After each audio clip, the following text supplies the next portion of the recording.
நான் இருந்தேன். மார்க்கம்தான் என்னிடத்தில் வந்தது.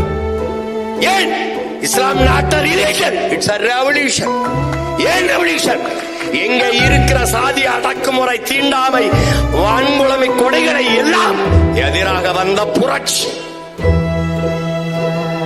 எல்லா சமயங்களிலும் ஏற்றதாலும் இருக்கிறது, சாதி இருக்கிறது. ஆனால் இஸ்லாத்தில் சாதி இல்லை, மார்க்கம் மட்டும்தான். இஸ்லாம் தான்.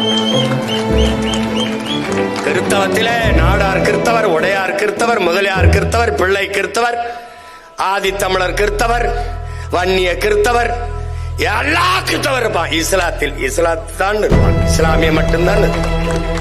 அதனால என்ன? இஸ்லாம் not a religion, it's a revolution.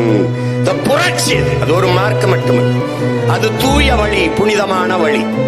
அதனால் என் மக்கள் ஏற்றார்.